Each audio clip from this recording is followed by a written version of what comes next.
ஜெய் ஸ்ரீ மாதாஜி. அனைவருக்கும் காலை வணக்கம். நாம் அனைவரும் அன்னையை வணங்கி கவனத்தை நம்முடைய சஹஸ்ராராவில் வைத்து குண்டலினி எழுப்பி கூட்டாக பந்தனிட்டுக் கொள்வோம்.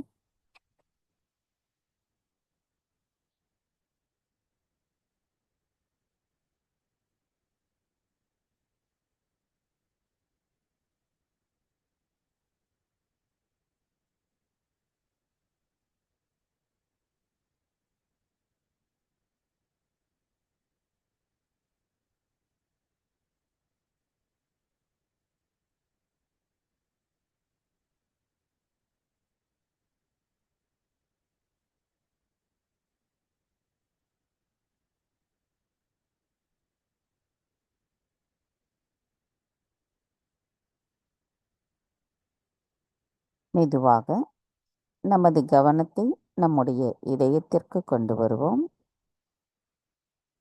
இன்றைய தியானத்திற்காக நாம் நமது தெய்வீக அன்னையிடம் பிரார்த்தனை செய்வோம். தாய், தயவு செய்து தாங்கள் எங்களின் இதயத்திற்குள் வாருங்கள். தங்களின் வருகையால் எங்களின் இதயம் தூய்மை அடைந்துள்ளதம்மா. தங்கள் அருளால் நாங்கள் தூய ஆத்மாதான். தாயே, தயவு செய்து எங்களுக்குள் இருக்கின்ற மாயைகளையும் அகங்காரத்தையும் அறியாமைகளையும் தயவு செய்து எங்களிடமிருந்து அகற்றிவிடுங்கள்.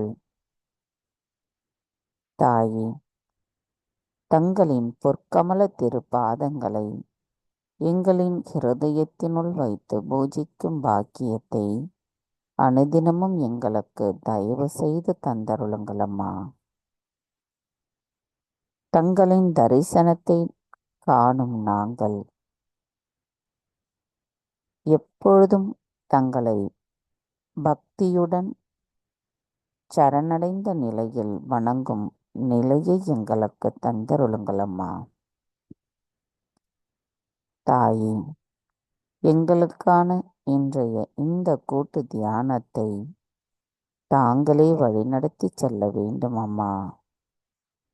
நாங்கள் தியானம் செய்வதற்கும் அந்த தியானத்தினுள் அமைதியையும் ஆனந்தத்தையும் உணர்வதற்கு தயவு செய்து அனுமதி தந்து அருள் புரியுங்களம்மா.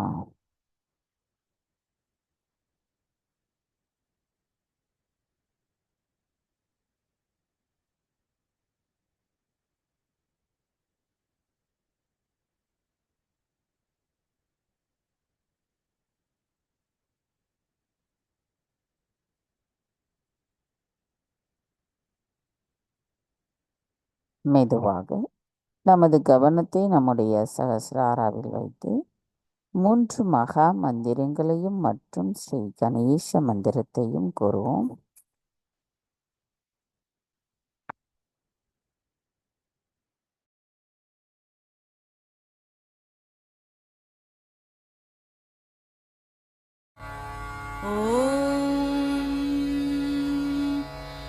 त्वमेव साक्षात्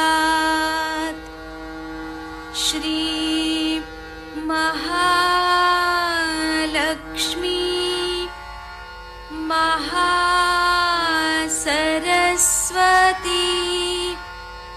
महाकाली त्रिगुणात्मिका कुण्डलिनी साक्षात् श्री आदिशक्ति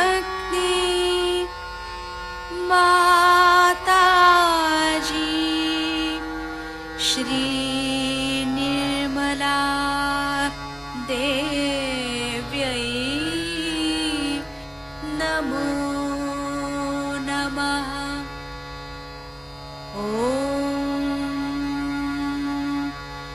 त्वमेव साक्षात् श्री कल्की साक्षात् श्री आदिशक्ति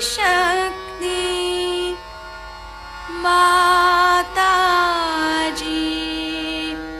श्री निर्मला देव्यै नमो नमः। ॐ त्वमेव साक्षात् श्री कल्की साक्षात् श्री सहस्रार स्वामिनी मोक्षप्रदायिनी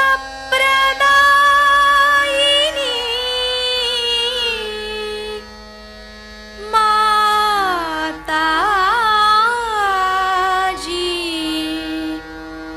श्री निर्मला देव्यै नमो नमः।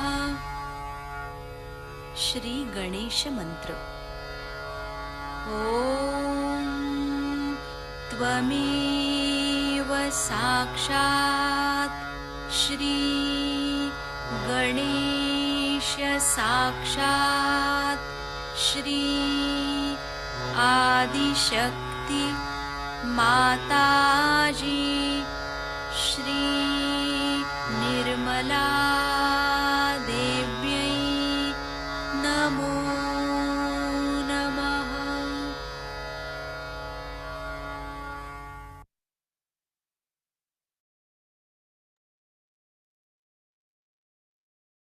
மெதுவாக நமது இரு கைகளையும் பூமி தாயின் மீது வைத்து கவனத்தை 2 கைகளிலும் சகஸ்ராராவிலும் வைத்திருப்போம். தாய் பூமி தேவி, தயவு செய்து எங்களின் பாதங்கள் தங்கள் மீது படுவதற்காக எங்களை மன்னிப்பீர்களாக. தாயே, எங்களின் ஆன்மீக வளர்ச்சிக்கு எங்களுக்குள் தடைகளாக இருக்கின்ற அனைத்து விதமான உபாதைகளையும் தோஷங்களையும் எதிர்மறைகளையும் தயவு செய்து பூமி மார்க்கமாக ஈர்த்து கொள்ளுங்கள். தாயே, நாங்கள் இந்த மகா யோகம் செய்வதற்கு தயவு செய்து அனுமதி தாருங்கள். மந்திரம் ஸ்ரீ ஆதி பூமி தேவி சாக்ஷாத். ஓம் த்வமேவ சாக்ஷாத் ஸ்ரீ ஆதி பூமி தேவி சாக்ஷாத் ஸ்ரீ ஆதிசக்தி மாதாஜி ஸ்ரீ நிர்மலா தேவை நமோ நமக. சில நிமிடம் தியானத்தில் இருப்போம்.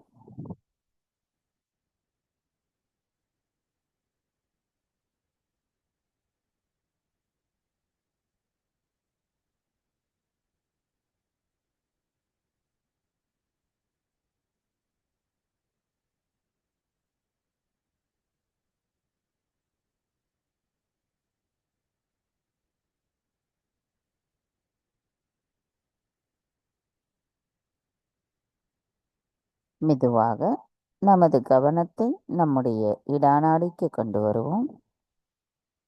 தாயே, தயவு செய்து எங்களின் இடது நாடியை தூய்மைப்படுத்துங்கள். தங்கள் அருளால் நாங்கள் எங்களுக்குள் இருக்கின்ற அனைத்து விதமான தூய்மையற்ற ஆசைகளிலிருந்து விடுபட்டுள்ளோம்.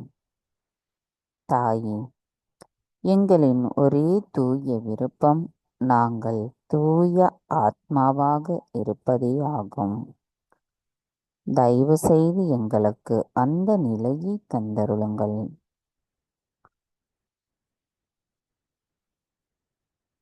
தாயே, தங்கள் அருளால் நாங்கள் எங்களின் இடது நாடியில் அமைதியை உணர்கிறோம். அந்த அமைதி நிலையோடு நாங்கள் மைய நாடியான சுழுமுனை நாடியோடு இணைந்த நிலையில் சமநிலையில் இருக்க தயவு செய்து அருள் புரியுங்கள்.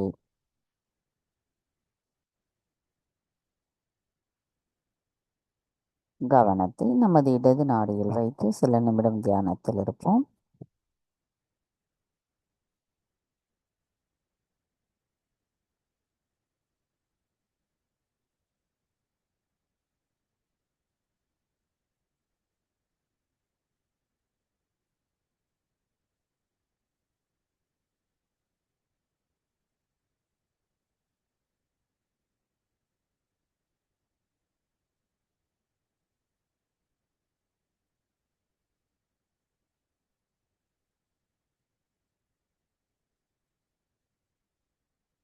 மெதுவாக நமது கவனத்தை நம்முடைய பிங்களா நாடிக்கு கொண்டு வருவோம். தாய், தயவு செய்து எங்களின் பிங்களா நாடியை தூய்மைப்படுத்துங்கள். தாயே, தங்கள் அருளால் நாங்கள் எதிர்காலத்தை பற்றிய எதிர்பார்ப்புகளிலிருந்து விடுபட்டுள்ளோம். அனைத்தையும் செய்பவர் தாங்களே. அதனை ஆனந்தத்தோடு அனுபவிப்பவரும் தாங்களாவீர். நாங்கள் எதுவும் செய்யவில்லை என்ற அந்த நிலையை எங்களுக்கு தாங்கள் உணர வைத்திருக்கிறீர்கள் அம்மா. தங்கள் அருளால் நாங்கள் எங்களின் பிங்களா நாடியில் அமைதியை உணர்கிறோம். அந்த அமைதி நிலையை எங்களின் சுழுமுனை நாடியோடு இணைந்த நிலையில் சமநிலையில் எப்பொழுதும் இருக்க தயவு செய்து அருள் புரியுங்கள். கவனத்தை நமது பிங்களா நாடியில் வைத்து சில நிமிடம் தியானத்தில் இருப்போம்.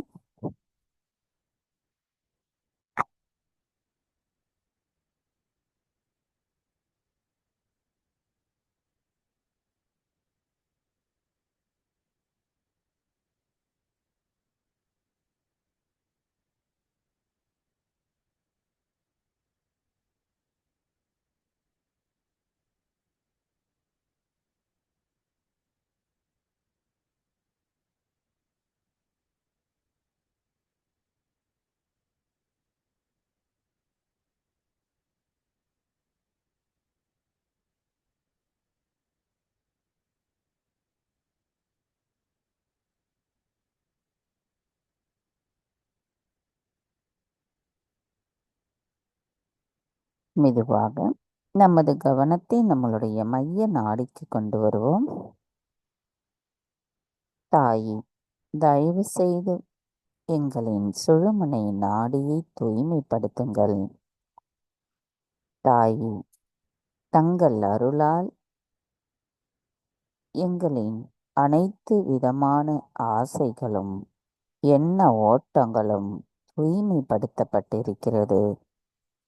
தங்கள் அருளால் மாறாத சமநிலையை நாங்கள் உணர்கிறோம் அம்மா.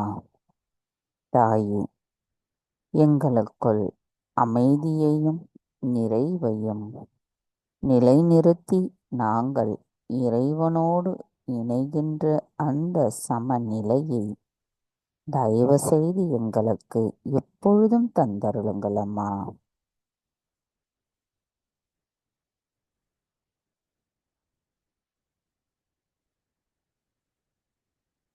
கவனத்தை நமது மைய நாடியில் வைத்து சில நிமிடம் தியானத்தில் இருப்போம்.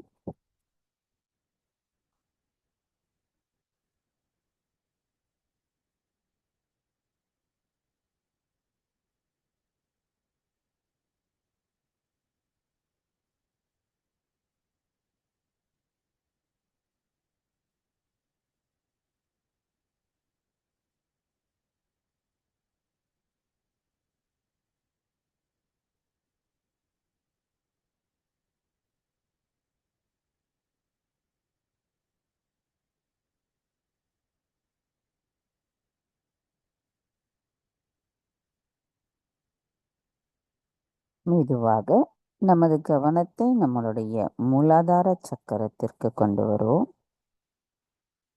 தாய், ஸ்ரீ கணேசரின் சொரூபமாக அமர்ந்திருக்கும் தங்களை நாங்கள் வணங்கும் பொழுது எங்களுக்குள் இருக்கின்ற அனைத்து விதமான மாயைகளையும், தவறான எண்ண ஓட்டங்களையும், அகங்காரத்தையும், மமகாரத்தையும் தங்களின் பொற்கமல திருப்பாதங்களில் முழுமையாக சமர்ப்பிக்கின்ற அந்த நிலையோடு நாங்கள் இருக்க வேண்டும் அம்மா. தயவு செய்து எங்களை கள்ளம் கபடமற்ற குணமுடையவர்களாக மாற்றுங்கள். தயவு செய்து எங்களின் மூலாதார சக்கரத்தை தூய்மைப்படுத்துங்கள். எங்களுக்குள் இருக்கின்ற அனைத்து விதமான மனித குணத்தின் தேவையற்ற அசுர குணங்களை எங்களிடமிருந்து அகற்றிவிடுங்கள். நாங்கள் ஸ்ரீ கணேசரை போன்று கள்ளம் கபடமற்ற குழந்தை குணத்துடன் மாறாத அசையாத நிலையில் இருக்க தயவு செய்து அருள் புரியுங்களம்மா.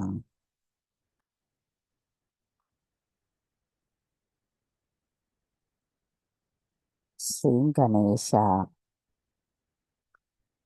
தயவு செய்து தங்களின் ஆசிர்வாதத்தை எங்களுக்கு தந்தருளுங்கள். நாங்கள் தங்களின் தத்துவத்தை முழுமையாக உணர்வதற்கு எங்களுக்குள் இருக்கின்ற அனைத்து தடைகளையும் தயவு செய்து நீக்கிவிடுங்கள். தங்களை போன்று தாயிடம் மாறாத பக்தியும் சரணடைதலும் எங்களுக்குள்ளும் நிலைத்திருக்க அருள் புரியுங்கள்.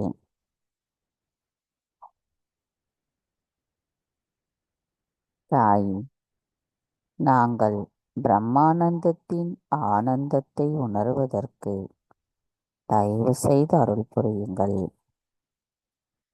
எங்களின் மூலாதார சக்கரம் தங்களிடத்தில் சரணடையட்டும். மந்திரம் ஸ்ரீ கணேச கௌரி குண்டலினி மாதா சாக்ஷாத். ஓம் த்வமேவ சாக்ஷாத் ஸ்ரீ கணேசா கௌரி குண்டலினி மாதா சாக்ஷாத் ஸ்ரீ ஆதிசக்தி மாதாஜி ஸ்ரீ நிர்மலா தேவை நமோ நமக.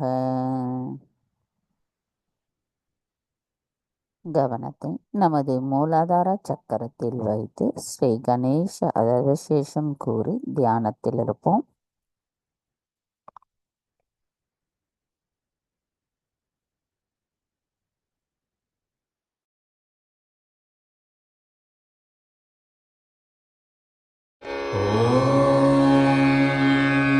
नमस्ते गणपतये त्वमेव प्रत्यक्षं तत्त्वमसि त्वमेव केवलं कर्तासि त्वमेव केवलं धर्तासि त्वमेव केवलं हर्तासि त्वमेव सर्वं खल्विदं ब्रह्मासि त्वं साक्षादात्मासि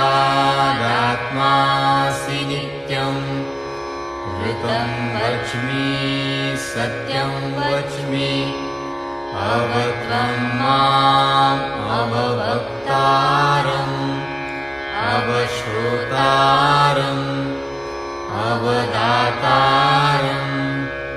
अवधातारम् अवानुचानमवशिष्यम् अवपश्चात्तात् अवपुरस्तात् अवुत्तरात्तात् अवदक्षिणात्तात्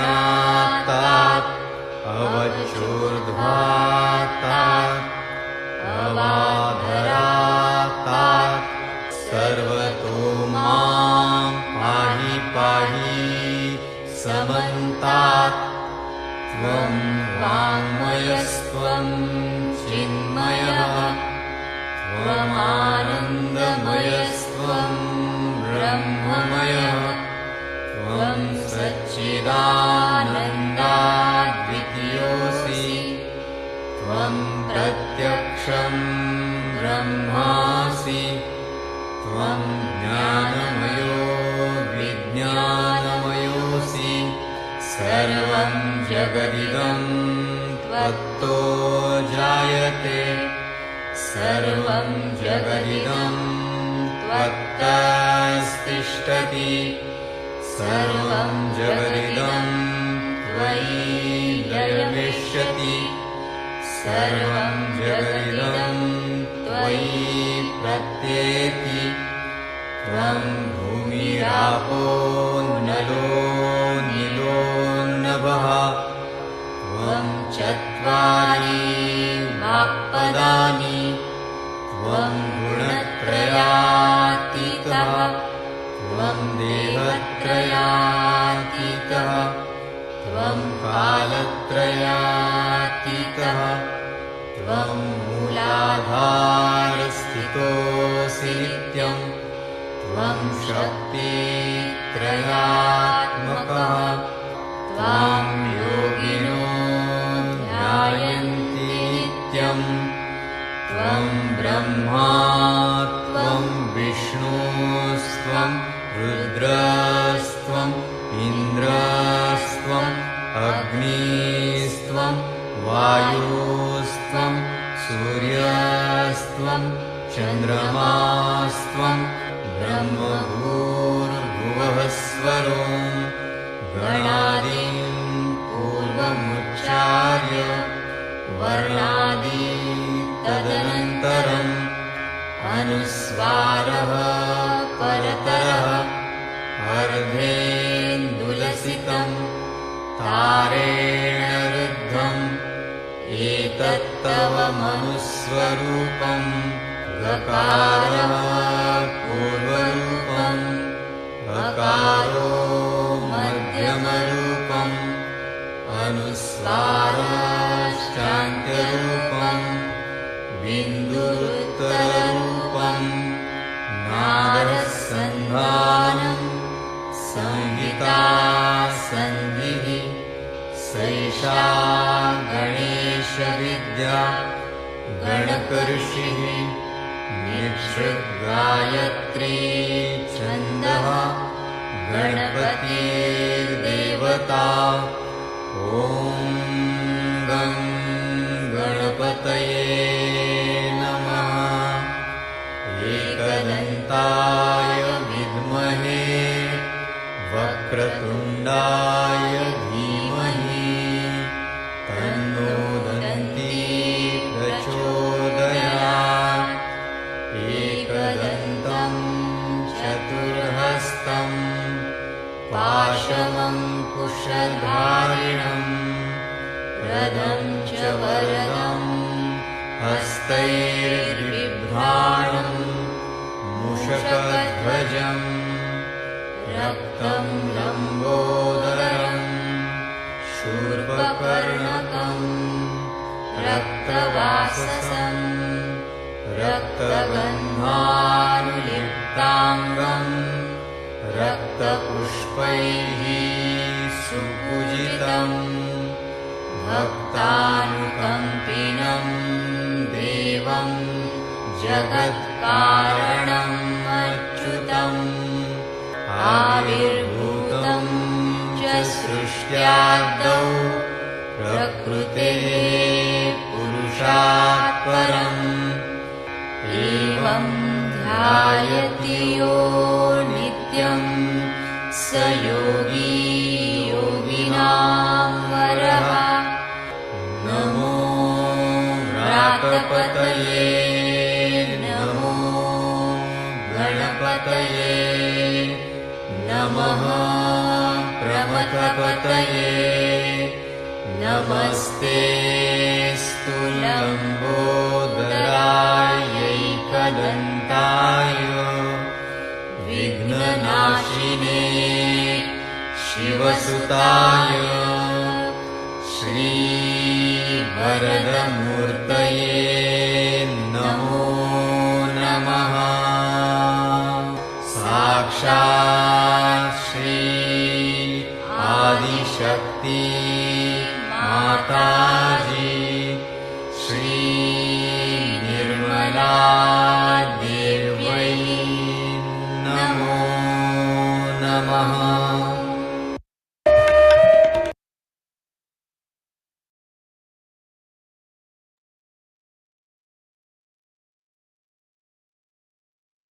மெதுவாக நமது கவனத்தை நம்முடைய சுவாதிஷ்டான சக்கரத்திற்கு கொண்டு வருவோம். தாயே, தங்கள் அருளால் நாங்கள் தூய அறிவாய் இருக்கின்றோம். தாயே, தங்கள் அருளால் எங்களின் கவனம் தூய்மைப்படுத்தப்பட்டிருக்கிறது. தங்கள் அருளால் எங்களுக்குள் படைப்பாற்றல் திறன் மேம்பட்டிருக்கிறது.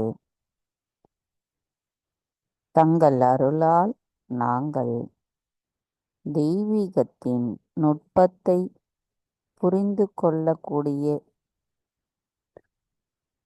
தூய அறிவை பெற்றிருக்கிறோம். தாயே, அனைத்தையும் செய்பவர் தாங்களே. அதனை அனுபவிப்பவரும் தாங்களாவீர். நாங்கள் எதுவும் செய்யவில்லை அம்மா. எங்களின் சித்தத்தை தூய்மைப்படுத்தி ஒருங்கமைத்து வழிநடத்தி எங்களை நேரிய வழியில் கொண்டு செல்பவரும் தாங்களாவீர். எங்களுக்குள் இருக்கின்ற கோபத்தையும் அகங்காரத்தையும் வெறுப்புகளையும் அகற்றுபவரும் தாங்களாவீர். தங்களின் தூய அன்பு எங்களுக்குள் எங்களை அன்பானவர்களாக மாற்றுகிறது. தாயே, எங்களின் சுவாதிஷ்டான சக்கரம் தங்களிடத்தில் சரணடையட்டும். மந்திரம் ஸ்ரீ அகர்தா சாக்ஷாத். ஓம் த்வமேவ சாக்ஷாத் ஸ்ரீ அகர்தா சாக்ஷாத் ஸ்ரீ ஆதிசக்தி மாதாஜி ஸ்ரீ நிர்மலா தேவை நமோ நமக. சில நிமிடம் தியானத்தில் இருப்போம்.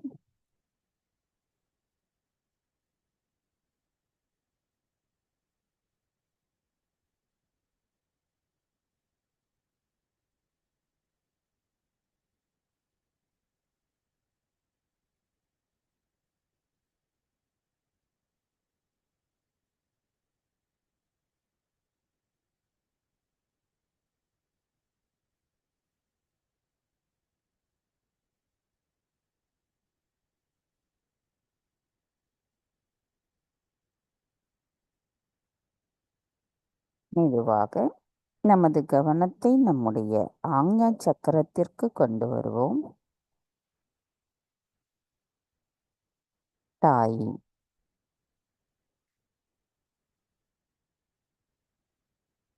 தங்கள் அருளால் நான் எல்லோரையும் மன்னிக்கின்றேன், என்னையும் மன்னிக்கின்றேன். தாயே, எங்களின் ஆக்ஞா சக்கரத்தில் வசிப்பவரான தாங்கள் எங்களுக்குள் மன்னித்தல் குணத்தை நிலைநிறுத்தி அதன் மூலம் அக்குணத்தை மேம்படுத்த செய்கிறீர்கள் அம்மா. எங்களுக்குள் இருக்கின்ற மனத்தாழ்மை குணத்தை அகற்றி நம்பிக்கையை நிலைநிறுத்துகிறீர்கள் அம்மா. தங்களின் கருணையால் எங்களுக்குள் ஞானத்தின் நிலைப்பாட்டை நிலைநிறுத்துகிறீர்கள். எங்களுக்கு ஆன்மீகத்தின் ஆனந்தத்தை உணர வைக்கிறீர்கள். ஒவ்வொரு படைப்பிலும் இருக்கின்ற அதன் புனிதத்துவத்தை எங்களுக்கு உணர்த்தி எங்களின் அறியாமைகளை அகற்றுகிறீர்கள். எங்களுக்குள் தெய்வீகத்தின் ஆழ்ந்த சிந்தனையை நிலைநிறுத்துகிறீர்கள். தாயே, எங்களுக்குள் இருக்கின்ற அகங்காரத்தையும் மமகாரத்தையும் அகற்றிவிட்டு தங்களின் அன்பை எங்களுக்குள் உணர வைக்கிறீர்கள். தாயே, எங்களுக்கான ஆனந்த நிலையின் மூலமாக இறைவனை அடைகின்ற வழியை காட்டுகிறீர்கள். தாயே, எங்களுக்குள் சகஜ சத்தியத்தின் ஒளியை நிலைநிறுத்தி எங்களின் ஆத்மாவை எங்களுக்குள் உணர வைக்கிறீர்கள். தாயே, எங்களின் ஆஞ்ஞா சக்கரம் தங்களிடத்தில் சரணடையட்டும்.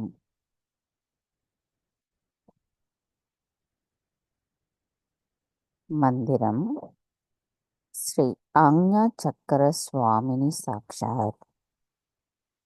ஓம் त्वमेव साक्षात् श्री आज्ञाचक्रस्वामिनी साक्षात् श्री आदिशक्ति माताजी श्री निर्मला देवै नमो नमः. கவனத்தை நமது ஆக்ஞா சக்கரத்தில் வைத்து சில நிமிடம் தியானத்தில் இருப்போம்.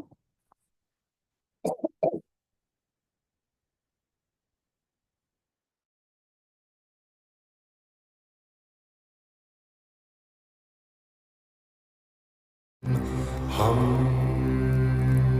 ஷம் ஹம் ஷம்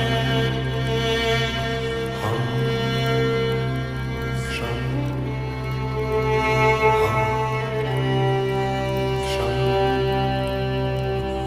ஹம் ஷம் ஹம்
மெதுவாக நமது கவனத்தை நம்முடைய சகஸ்ராராவிற்கு கொண்டு வருவோம்.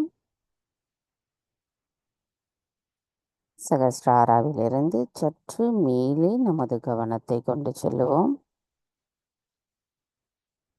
தாயே, தங்கள் அருளால் நாங்கள் உணர்கின்ற இந்த அமைதி நிலை எப்பொழுதும் எங்களுக்குள் மாறாத நிலைப்பாட்டுடன் இருக்க தயவு செய்து அருள் புரியுங்கள் அம்மா. தாயே, எங்களின் தியானத்தினுள் நாங்கள் ஆழ்ந்த நிலையில் நிலைத்திருக்கவும் தயவு செய்து அருள் புரியுங்கள்.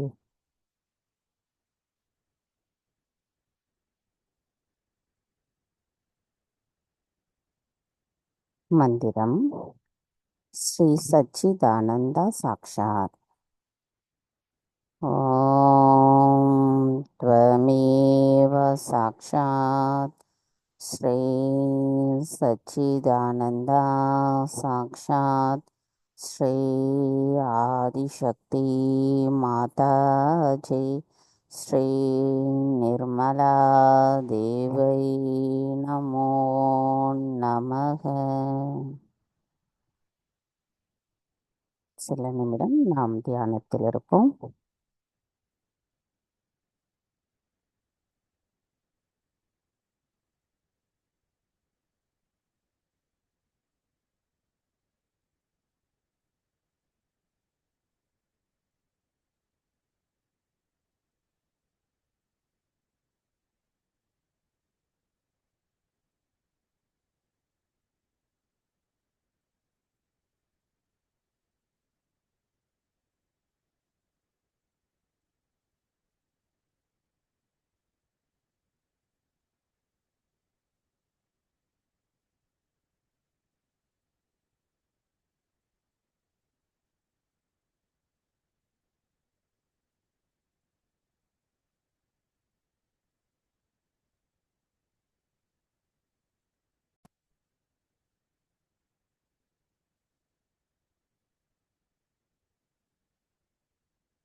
ஜெய் ஸ்ரீ மாதாஜி.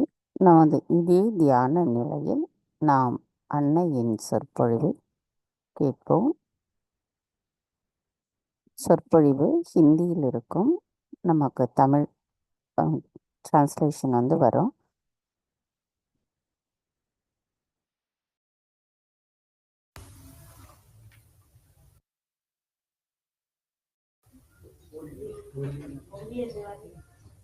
अब हाँ होली, सॉरी, मैंने यही सोचा कुछ गड़बड़ कर दे, लेकिन कल दिवाली की बात कही थी ना, अभी ख्याल बना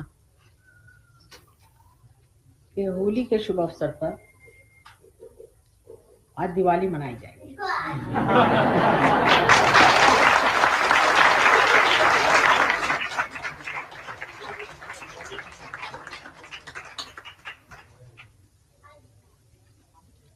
होली के दिन आप जानते हैं होलिका को जलाया गया। अग्नि का बड़ा भारी दान है, कार्य है, क्योंकि अग्नि देवता ने होलिका को वरदान दिया था कि किसी भी हालत में तुम जल नहीं सकते, और चाहे किसी भी तरह से मृत्यु आ जाए तो तुम जल नहीं सकते। और वरदान दे करके फिर वो बहुत पछता है, क्योंकि प्रहलाद को लेकर वो गोद में बैठे। अब अग्नि देवता के सामने प्रश्न पड़ा, धर्म का प्रश्न, कि मैंने इनको वचन दे दिया कि मैं तुमको जलाऊंगा नहीं, और इस वचन को मैं अब कैसे भंग करूं। और प्रहलाद तो स्वयं साक्षात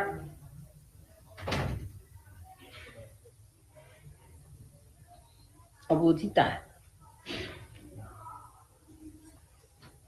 स्वयं साक्षात गणेश का प्रादुर्भाव, और इनको किस तरह से जला जाए, इनको तो कोई नहीं जला सकता, और मेरे भी शक्ति से परे, ये तो मेरे शक्ति से परे। तो उन्होंने विचार ये किया कि अहंकार कैसा, कि इतनी बड़ी शक्ति के सामने मैं अपनी शक्ति थी कौन सी बात कर सकता, मेरी ऐसी कोई सी भी शक्ति नहीं है जो इनके आगे चल सके, इनकी शक्ति इतनी महान, तो इनको तो मैं जला सकता ही नहीं, चाहे कुछ भी कर लूं। लेकिन इस वक्त दूसरा बड़ा भारी मेरे सामने धर्म कार्य। तो कर्तव्य और धर्म, इसमें जो कश्मकश हुई, उस वक्त ये सोचना चाहिए कि धर्म कर्तव्य से ऊंचा है। धर्म कर्तव्य एक सर्वसाधारण कर्तव्य से ऊंची चीज, और उससे भी ऊंची चीज आत्मा का कर्तव्य। यानी जो छोटा, परिखी में बंधा हुआ, सीमित, जो कुछ भी हमारा वलय है, गोल है, उससे जो ऊंचा गोल है, उससे जो ऊंचा वलय है, उसको उतरना अगर है तो इस छोटे को छोड़ना पड़े। और यही कृष्ण ने शिक्षा दी। कृष्ण ने कहा कि अगर आपको हित के लिए झूठ बोलना पड़े तो आप झूठ बोल।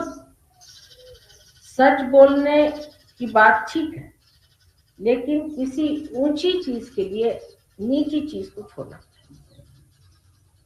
जैसे कि कोई आदमी आप अंदर आ जाए और किसी को मारना चाहता है, खून करना चाहता है, एक तो उसकी अनधिकार चेष्टा है, उससे आपने पूछा ये महाशय ऊपर है, तो आपने कहा कि हाँ है, मतलब सच कह दिया, सच कहना चाहिए, सच कह दिया, तो जाके उसको मार डाले। लेकिन उनकी जान बचाना ये बहुत ऊंची चीज, वो बहुत महत्वपूर्ण बड़ी चीज। उस बड़ी बात के लिए, बड़े ध्येय के लिए ये छोटे जो चीजें हैं इनको छोड़ना, यही कृष्ण ने अपने जीवन में आया। कृष्ण के जीवन को बहुत कम लोग समझ पाए, क्योंकि उस जमाने में धर्म की ये दशा हो गई थी कि लोग धर्म को बहुत ही ज्यादा गंभीरता पूर्वक, बहुत उसको सीरियस बना के सब ढुढाचार्य बने कि धर्म बहुत सीरियस चीज, इसमें आदमी को जो है बिल्कुल सीरियसली सब करना, क्योंकि कर्मकांड बढ़ गए। अब कर्मकांड करने में बड़ी आफत रहती कि अगर आपने इधर से उधर दीप जला दिया तो भगवान जी नाराज, इधर से उधर आपने अगर उदबत्ती जला दी तो भगवान जी नाराज, जब लेफ्ट हैंड से आपने कुछ कर दिया तो गया। इन सब बातों की वजह से लोगों में कंडीशनिंग हो गई, और उस कंडीशनिंग की वजह से लोग बड़े गंभीरता पूर्वक धर्म करने लगे। इतने गंभीर हो गए कि उसका आह्लाद, उसका उल्लास सब खत्म। तो राधा जी की जो मेन शक्ति थी वो थी आह्लाददायी, सबको आह्लाद देना, ये उनकी मेन शक्ति। और इसीलिए उन्होंने फिर होली का त्योहार, कृष्ण ने आकर के जितनी भी पूजाएं थी सबको बंद करके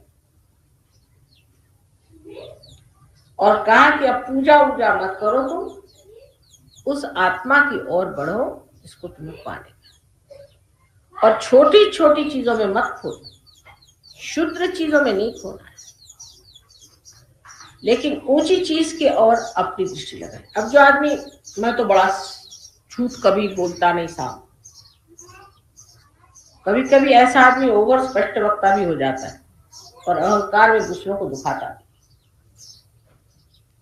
या नहीं तो उसी में उसका जीवन सत्यानाश हो जाता। सच भी क्यों बोलना, धर्म भी क्यों करना, कर्तव्य क्यों करना, क्योंकि आपको आत्मा होना है। और किसी भी चीज से आप इस तरह से बंधन में फंस जाएं और उससे आपको सीरियसनेस आ जाए, आप बुढ़ा जाए, इसको बुढ़ाना है, उससे कोई फायदा नहीं। सो धर्म जो है वो आदमी को बिल्कुल पूरी तरह से एकदम जमा देता था, जैसे आइसक्रीम नहीं जम जाती ऐसे जमता। और शक्ति का संचार कैसे, उसका आनंद कैसे लोग उठा, तो उन्होंने रंग वगैरह खेलना शुरू। रंग भी सारे जो रंग है आप देखिए कि रंग भी देवी के रंग है, सातों चक्रों के रंग से रंग खेला जाता, सारे चक्र के रंग ही अपने ऊपर उखा लो, खेलो, उल्लास, आह्लाद, आनंद। गंभीरता पूर्वक बैठने की कौन सी जरूरत है? अगर आप परमात्मा को पाए तो खुश होइए। वल्लभाचार्य के पास एक बार सूरदास जी गए और उनसे अपना रोना, बेचारे वो पार नहीं थे तो रोते ही रहते थे। तो रोना शुरू करा। तो वल्लभाचार्य तो साक्षात श्री कृष्ण ही अंशा बताते, तो उनसे रहा नहीं गया। तो उन्होंने कहा, काहे घिघियावत हो? समझ में नहीं आया कि हर समय घिघियाते क्यों? इसके लिए, घिघियाने के लिए और कई शब्द नहीं मिलेगा आपको कि हर समय ये रोने की क्या जरूरत है। परमात्मा के प्रेम में आदमी आनंद विभोर हो जाता है। लेकिन ये अंदर से आने वाली एक आह्लाददायिनी शक्ति है जिससे होना चाहिए, न कि ये कि बहुत से लोग आजकल ढोलकी लेकर के और बजाते फिरते हरे राम हरे कृष्णा, उस तरह की चीज नहीं। ये उसकी कॉपी है। जो मैंने कल कहा कि रियलिटी और कॉन्सेप्ट में बहुत अंतर है। जो असलियत है उसमें आदमी विभोर होकर के खुश होता है। उसमें कोई अश्लीलता नहीं, कोई गंदगी नहीं है, उसमें कोई जानबूझ करके नाटककारी नहीं। अंदर ही से आदमी खुश होकर के आह्लाद और उल्लास को महसूस करता है। और वही चीज जो है बाद में अनेक आघातों से भी दुखदायी हो गई। सब धर्मों में इसी प्रकार होते हैं। जैसे कि मुसलमानों में आपने देखा है कि वो लोग मारते हैं अपने, हाय हुसैन हम न हुए, सुना होगा। मैंने रोने वाला धर्म, ये धर्म नहीं। जब धर्म में रोना है तो ऐसे धर्म में कहाँ आने का? ऐसे तो रोना ही होता है। सो दुख पाने वाला और दुख देने वाला धर्म हो नहीं सकता। लेकिन ये सब धर्मों में ऐसी बातें आ गई, हिंदू धर्म में भी आ गई। मैंने ये कि जो आदमी बिल्कुल मरगिल्ला हो वही बड़ा भारी साधु संत मानने लगे। बिल्कुल मरगिल्ला होना चाहिए। उसकी हालत ये होनी चाहिए कि उसको एक उद्विग्नता होनी चाहिए और वो ऐसी दशा में होना चाहिए कि आधा पागल आधा अच्छा। कभी भी उठा डांस करना शुरू कर दिया या कभी रोने को बैठ गया, दुबला पतला, हड्डियां उसके पिचका हुआ मुंह, 50 उसमें झुर्रियां पड़ी हुई, आंखें बिल्कुल बल्ब के जैसे बाहर, तेज तंदुरुस्ती चौपट और हर तरह की उस पर दुर्दशा। ऐसा आदमी कभी भी धार्मिक नहीं होता। प्रसन्न खिली हुई तबीयत, खुला हुआ हृदय और प्रकाश जैसे उसके अंदर से है। तो होलिका का दहन बाद, जैसे मैंने कल कहा, आज से यही तय कर ले कि अब होली जो है ये दिवाली हो जाएगी। इसका आनंद जो है विभोर होना। होली का आनंद सीमित होता है जबकि हम एक ही होली का जलाते हैं, लेकिन फिर वो कलेक्टिव कॉन्शियसनेस पे बहता है। जैसे हर आदमी, चाहे वो चमार हो, भंगी हो, घर में कोई भी हो, तो जैसे हमारे खानदान में लखनऊ में जहाँ के रहने वाले हैं, जमींदार लोग हैं ये लोग, तो मजाल है कि जन्मादार बेचारे अंदर भी आ जाए घर के अंदर। वैसे तो हम लोग के ऐसे कि तुम दहलीज पे क्यों आए, ये हद होती थी पहले। लेकिन होली के रोज चाहे फिर कोई भी हो, मालिक हो चाहे नौकर हो चाहे कोई, सब आपस में होली खेलते। यहाँ तक कि मालिक के कपड़े भी फाड़े तो उनको कुछ नहीं कह सकता होली के रोज। और इस तरह से एक समाजवाद और एक सामाजिक खुशी का त्योहार अपने देश में शुरू। पर जैसे कि होली में भी आदमी फिर एक नीचे स्तर पे उतरने लग जाता है, अश्लीलता पे आ जाता है। ऐसे हर एक जगह होता ही है। हर चीज सड़ने से लग जाती है। सड़न इसलिए आती कि उसमें जीवंतता नहीं। अगर चीज में जीवंतता हो तो चीज में सड़े। और इस तरह से जब होने लग जाता है तो वही चीज बहुत ही गंदी और बुरी दिखाने लगती। जब होली का त्योहार महाराष्ट्र में मनाया जाने लगा तो तिलक वगैरह लोगों ने इसका बड़ा विरोध किया, क्योंकि लोग की गाली गलौज गंदी बातें, क्योंकि यूपी के लोगों को वहाँ भैया लोग कहते और महाराष्ट्र में मराठी में गालियां है ही नहीं, करीबन नहीं। और ये सब जो गालियां होती हैं गंदी गंदी, तो ये सब मराठी लोग भी हिंदी की गाली देते हैं, क्योंकि जब उनके आने तो उन्होंने यही इम्पोर्ट किया हुआ। और अधिकतर गालियां हिंदी की बोलते हैं, और मराठी की गालियां तो कुछ होती नहीं है। और या तो फारसी लोग भी बहुत गालियां देते हैं, और हमारे पंजाब की भी गालियां कुछ कुछ होती हैं, वो भी काफी बम्बई में चलती हैं। सो ये गाली गलौच आदि चीजें जो है, ये है कि अंदर की जो भड़ास है उसको निकाल दीजिए वगैरह वगैरह कहते हैं। इसको निकाल देने से अच्छा होता है, पर ये बड़ी रॉन्ग थी, ये कभी निकलती नहीं, ये जबान पे चढ़ जाती। हमने देखा है कि हमारे हस्बैंड तो जमींदार फैमिली के हैं, सिवाय हमारे हस्बैंड छोड़ के वहाँ हर आदमी गाली के सिवा बात ही नहीं करता। मतलब बड़ों में भी उनको गाली देने में कुछ लगता नहीं, पट से गाली देते। एक हमारे पति ऐसे हैं वाकई में बस सुचारू विचार, कभी भी उनके मुंह से मैंने गाली नहीं किसी की, आज तक कभी उन्होंने किसी को गाली देते मैंने सुना नहीं, विशेष बात। लेकिन उनके घर में अगर किसी से बात करते वक्त एक दो गाली नहीं दी तो वो सोचते उन्होंने प्रेम ही नहीं जताया।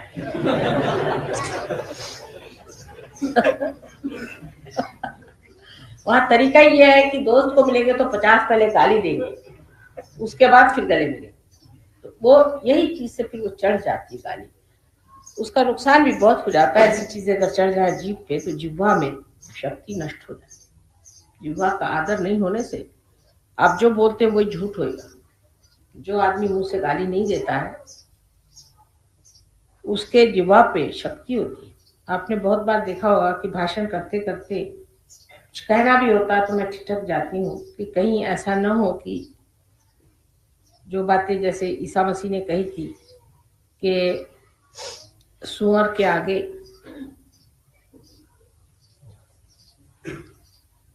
मोती नहीं डालना चाहिए, लेकिन अंग्रेजी में सुअर शब्द जो है ये गाली है और बहुत बुरी गाली है, और मराठी में नहीं है, पर तो भी थोड़ी सी है पर ज्यादा नहीं। पर अंग्रेजी भाषा में बोलते वक्त में नहीं बोलती, हिंदी में बोलते हो ठीक है, सुअर किसी कह दो तो ज्यादा ज्यादा तय होगा कि बेवकूफ, लेकिन वहां पे बहुत गंदा शब्द होता है। इस तरह से जहां जहां जिस तरह का व्यवहार है उसकी मर्यादा रखते हुए आदमी को रहना चाहिए, नहीं तो जिह्वा जो है नष्ट हो जाती है। जिह्वा की शक्ति जो सरस्वती की है वो नष्ट हो जाती है। इसलिए भाषण में भी इसको वाचालता कहते हैं, वो पूरा होता है। और वाचालता के साथ भी अश्लीलता तो बहुत। तो एक हम लोग सुबोध घराने के हैं, और सुबोध घराने के लोगों में एक तरह की सभ्यता डिसेंसी होनी चाहिए, और उस सभ्यता को लेकर के हम लोग गाली गलौज से बात नहीं करते। और इसलिए कहते हैं कि होली में कुछ न कुछ गाली देनी ही चाहिए। घर में भी तो आपने होली मनाई, और इस तरह से घर में लोग भंग भी पीते हैं। अब बहुतों ने कहा एक दिन भंग पीने में क्या हर्ज है, कोई हर्ज तो है नहीं, ऐसी कोई हर्ज नहीं है।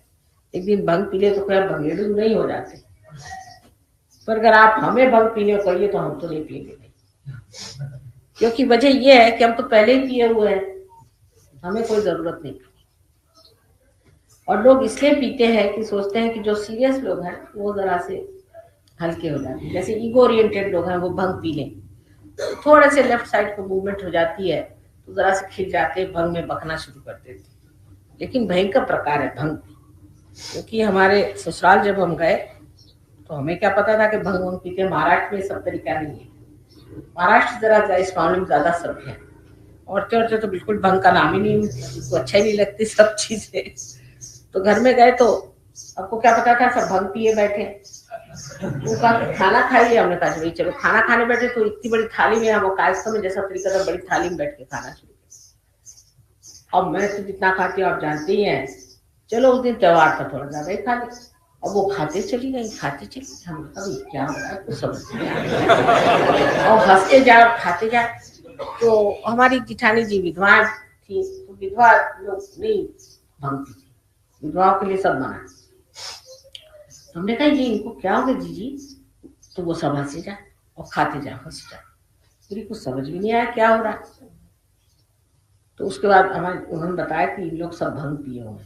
तो मैं वैसी उठी थाली पर से, नमस्कार करके और हाथ धोया और अपनी अटैची उठ के मैं ट्रेन में बैठे। किसी के पैर भी नहीं छुए, हमारे यहाँ पैर छूने के बाद कुछ नहीं, किसी का नहीं चलते। सबने कहा कहाँ गई? जब लखनऊ में उन्होंने खबर भेजी भाई कहाँ चली गई दुल्हन, तो हमने कहा सब भंग पिए हुए थे, इन लोगों से क्या बात हम करते। तो अब चले हमने कहा सबको भंग ही पीने। तो बात यह है कि भंग वंग पीने की सहयोग में कोई जरूरत नहीं, जब चाहे तब मन में ही भंग पी ली। भंग का जो उपयोग है लेफ्ट साइड में जाने का, वो हम लोग ऐसे ही करते हैं। मतलब ये कि कोई अगर आदमी बड़ा इगोरिएंटेड है, बहुत ड्राई है, शुष्क है, गंभीर है, तो उसके लिए सहयोग में पूर्ण व्यवस्था है कि वो अपने आज्ञा चक्र को ठीक कर ले। आज्ञा चक्र को अगर वो किसी से तरह से खुलवा ले, अपने ही आज्ञा चक्र को ठीक कर ले, तो वो लेफ्ट साइड में काफी आ सकता। निद्रा के समय अगर आज्ञा चक्र को घुमा करके सो जाए तो अच्छे से निद्रा आ सकती। और अगर उसको फिर भंग की दशा से निकलना है तो फिर आज्ञा चक्र को कस ले, तो फिर राइट साइड में आ सकते। तो जब अपने ही हाथ में सारी चीज पड़ी हुई है, जब हमारी सारी ही शक्ति हमारे अंदर समाई हुई है, और जब उसका पूरा ही ज्ञान हमको मालूम है कि कौन सा स्विच किस वक्त घुमाने का है, तो इन बाहर की चीजों का अवलंबन करने की जरूरत नहीं। तो उस वक्त में भंग हो सकता है जस्टिफाइड थी शायद कृष्ण के जमाने में, लेकिन कृष्ण भी पीते नहीं होते, खाते हैं शायद, पता नहीं क्या करते जो। सो उन्होंने ये किया, लेकिन बाकी लोगों को जरूरत पड़ी, क्योंकि जो सीरियस लोग थे उनको जरूरत थी कि भंग पिए, जिससे क्योंकि मिस आइडेंटिफिकेशन है, हम राजा साहब हैं, हम महारानी साहब हैं, हम घर के मालिक हैं, हम फलाने हैं, हम कैसे मेहतर से मिले। मैं मेहतर तो घर के झाड़ू लगा। तो उसके लिए ये कि पहले तुम भंग पियो तो मेहतर और तुम एक हो जाओ। भूल ही जाओ कि तुम मेहतर हो और वो राजा। इसलिए भंग पिला देते थे कि तुम्हें होश ही न रहे कि तुम कौन हो, क्योंकि इससे आइडेंटिफिकेशन बने हुए हैं कि हम फलाने हैं, हम डिगाने। भंग पी लिए तो सब एक हो। अब इसी का उल्टा हिस्सा ऐसा है कि जब कबीरदास जी ने कहा कि सुरती जब चढ़ती है तब सब एक जात हो जाते, तो उन्होंने सोचा कि जब तंबाकू आदमी खाता है तो वो भी एक जात हो जाती, तो उन्होंने तंबाकू का नाम सुरती रख दिया। जब हिसाब नहीं लगा पाए तो उनका तंबाकू ही सुरती होगी, क्योंकि तंबाकू जब खाते हैं, जब जिसको तंबाकू तलफ होती है, तो वो चाहे राजा हो, उस वक्त में अगर कोई गरीब भी बैठा हो तो भी उससे कहा भाई तंबाकू तो दो थोड़ी, वो मांग लेता है। इसलिए उनका ये तंबाकू चीज सुर्खी हो सकती, क्योंकि इसमें राजा रंक नहीं रह जाता। ये इंसान की खासियत है कि किसको कहाँ जाके मिलाएगा वो वही जाने। लेकिन होली का जो विशेषता है पर्व, इसमें ये याद रखना चाहिए कि दिवाली अगर इसे बनानी है तो इसमें डिसेंसी के साथ, इनडिसेंट काम है, अश्लीलता बिल्कुल नहीं आनी चाहिए। अश्लीलता आ गई तो फिर वो होली नहीं हुई श्री कृष्ण की, नहीं, वो तो होली हुई ऐसे लोगों की जो पार हो जाते हैं होली खेलते वक्त कोई सी भी अश्लीलता ना। यानी ऐसे जैसे सहयोग में हम स्त्री पुरुष होली नहीं खेलते, पुरुष पुरुषों के साथ, औरतें औरतों। सहयोग में भाभी देवर में हो सकता है, उसका भी एक नियम है। आप जानते हैं कि जो औरतें बड़ी हैं वो अपने से छोटों के साथ खेल सकती, और जो बड़े हैं, अगर बड़े पुरुष हो तो उनके साथ स्त्री अगर छोटी हो तो वो होली नहीं खेल सकती, ना किसी भी तरह का व्यवहार पर्दा होता है। उससे उलट अगर स्त्री बड़ी हो तो उसके साथ में पुरुष का व्यवहार जो है खुला होता है, ये अपने और मानी होता है। इसलिए भाभी देवर में होली होती है, लेकिन जेठ और दुल्हन में नहीं हो सकती। जेठ से पर्दा होता है, और ये कायदा आपको आश्चर्य होगा सारे हिंदुस्तान में है, और वो अपने आप ही चलता है, हम लोगों के अंदर अंतर्हित है, हमारे संस्कारों में बैठा है। क्योंकि अपने यहाँ उल्टा काम होता नहीं अधिकतर, कि भाई जैसे इंग्लैंड में आप देख लीजिए कि 80 साल की बुढ़िया है, वो 18 साल के लड़के से शादी करेगी, 80 साल की, उनको कोई हर्जा नहीं। अपने यहाँ कोई सोच भी नहीं सकता कि ये भगवान ये कैसे, माने ये अपनी बुद्धि नहीं है इस चीज से। तो इधर ये तो सब चीजें होती नहीं, हमारे संस्कारों की वजह से जो हमारे अंदर बिल्कुल नीत ये अंदर बैठे हुए हैं जिसकी कोई हक नहीं, उसकी वजह से हम बचे हुए हैं कि भाई 80 साल की कोई भी स्त्री हो तो माँ हो ही गई, उसको तो माँ मानना ही हुआ, माँ क्या हुई, नानी हो गई। तो उनसे ऐसे दिमाग में किसी भी बेवकूफ के भी दिमाग में ऐसी बात नहीं आती, कितने भी पतित आदमी के भी दिमाग में ऐसी बातें नहीं आती, और इतनी बुढ़िया औरत के भी दिमाग में ऐसी बातें कभी आएंगी। तो हमारे जो संस्कार हैं, भारतीय संस्कार है, इन्हीं की वजह से हम लोग धीरे धीरे पूरी तरह से परिपक्वता में आते हैं। वो लोग परिपक्व नहीं होते, उनकी उम्र हमेशा गधे 25 में ही रहती है, उससे ऊपर नहीं उठता। हम लोग परिपक्व हो जाते क्योंकि हमारे अंदर के संस्कार ऐसे हैं कि जो मान लेते हैं हमको पूरी तरह से। जैसे कि एक पेड़ है, वो कायदे से अगर बढ़े तो परिपक्व हो जाएगा, और अगर हवा में लटके तो परिपक्व नहीं हो सकता। वो बूढ़े भी होते जाते तो भी उनमें बचकानापन जाता ही नहीं है। और जो हिंदुस्तानियों का संबंध भी वेस्टर्न लोगों से आता है, उससे आता है, वो भी कुछ वैसे ही हो जाते। मैंने देखा उनकी भी बूढ़ा औरतें, बड़ी बड़ी लड़कियां होंगी, वो भी वही बेवकूफी की बातें करेंगी जो कि लड़कियां बात, उनकी भी समझ में, सूझबूझ में परिपक्वता नहीं है। और इस परिपक्वता को पाने के लिए मनुष्य को चाहिए कि वो जो कायदे कानून बने हुए हैं उसको चलाए, और उसमें बहुत ही आनंद की बात है, कोई गड़बड़ नहीं हो सकती, कुछ अपने समाज में दोष नहीं आ सकता। तो होली का जो ये हिस्सा है इसको सहयोग में छोड़ देना पड़ेगा, अश्लीलता का, और होली का जो प्रेम का हिस्सा है उसे अपनाना चाहिए कि बगैर भंग पिए हुए ही हम सब एक हैं, ये भावना आप जानते हैं। इस वक्त विशेष रूप से गले मिलना चाहिए क्योंकि कृष्ण का सारा कार्य प्रेम का था। प्रेम को पूरी तरह से लूटने के लिए उन्होंने, क्योंकि उन्होंने कहा यह सब परमात्मा की प्रेम की लीला है, इसमें सीरियसनेस नहीं है। लीला, लीलाधर, जिसने लीला को धारणा किया वो श्री कृष्ण थे, और इसलिए उन्होंने कहा कि सब चीज को लीला स्वरूप लीलाधर। और ये लीलाधर की जो लीला है उसमें अश्लीलता कहीं नहीं है। और हमारी जो संस्कृति सीधी सरल बैठी हुई है, और इन लोग की उल्टी खोपड़ी है। जैसे औरतें जो हैं वो बदन खोल के घूमेंगी, और मर्द अगर हो और एक आध औरत आ जाए तो फौरन वो अपने कोट के बटन लगाएंगे। हमने कहा भाई मर्दों के कोट के बटन की क्या जरूरत है, औरतों को कायदे से पल्ला लेना चाहिए। पर इनकी सभी संस्कृति उल्टी पुल्टी बैठी हुई, और वो कुछ बैठी गई है, वो जमेगी, और धीरे धीरे सहयोग में आने से वो लोग जम रहे हैं। और अब आप लोगों की जो संस्कृति उसको आप कृपया न छोड़ें। सहयोग के लिए बहुत महान चीज है कि आप हिंदुस्तानी भी हैं और आपके पास संस्कृति की बड़ी भारी एक धरोहर वस्तु है, उसको आप पकड़ के उसी चीज पे जमे और उसी पे आप परिपक्वता पाए। लेकिन इसका बिल्कुल मतलब नहीं कि आप ढूढ़ाचार्य बने या किसी तरह से आप बहुत सीरियस आए।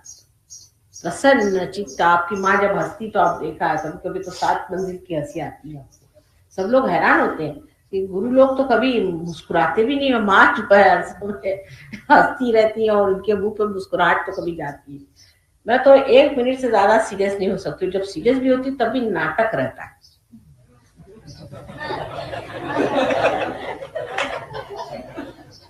और बहुत से लोग इस बात को जान गए, इसलिए वो भी नहीं सीरियसली लेते, ये गलत बात। तो कृष्ण ने ये चाहा कि जो कुछ भी गलत सलत हो गया है राम के जीवन की वजह से, राम का जीवन बहुत आदर्श, बहुत ऊंचा, बहुत गंभीर, तो उन्होंने देखा कि अब ये सब लोग राम बने जा रहे हैं। उन्होंने कहा ऐसी बात नहीं, वो तो राम का कार्य राम करके चले गए, अब तो लीला का समय, लीलामय सब होना चाहिए। और इसीलिए उन्होंने सारे संसार को लीला का एक पाठ पढ़ाया। और लीला का कभी भी अर्थ अश्लीलता या अपने मर्यादाओं से गिरना, अपनी परंपराओं से उतरना, या अपनी जो प्राचीन धारणाएं बहुत सुंदर अभी तक बनी हुई उनको छोड़ना, ये नहीं। हाँ, रूढ़ी आदि जो गंदी चीजें उनको छोड़ देना चाहिए, लेकिन जो पवित्रता की भावनाएं आपस की रिश्तेदारी की है उसको पूरी तरह से सहयोग में हम लोग मानते हैं और उसको निभाना चाहिए। भाई बहन के रिश्ते, अब कल हमारे भाई साहब आए थे, बस देखा उन्होंने कि हमारे बहन का, उनके आंखों से आंसू बह जा रहे हैं। मैं देख रही थी कि बार बार वो आंसू पूछ रहे हैं। वो कुछ और महसूस ही नहीं कर रहे।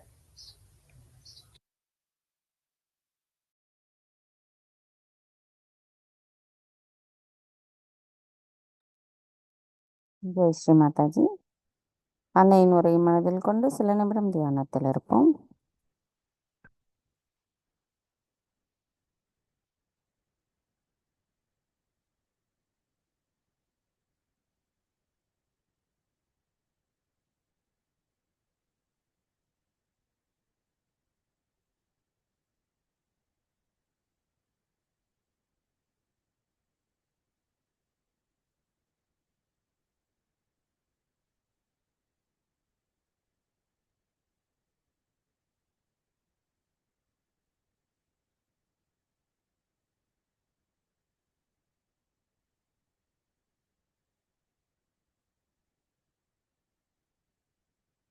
தாயே, எங்களுக்கான இன்றைய இந்த காலை நேர கூட்டு தியானத்தை தந்தமைக்கு எங்களின் கோடான கோடி நன்றிகளை தங்களுடைய பொற்பாதத்தில் பணிவோடு சமர்ப்பிக்கிறோம்.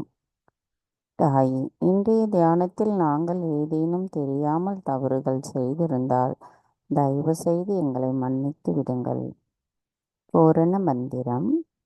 ஓம் त्वमेव साक्षात् श्री आदिशक्ति माताजी श्री निर्मला देवै நமோ நமக. நாம் அனைவரும் அன்னைக்கு நன்றி கூறி வணங்கி குண்டலினி எழுப்பி கூட்டாக பந்தனிட்டுக் கொள்வோம்.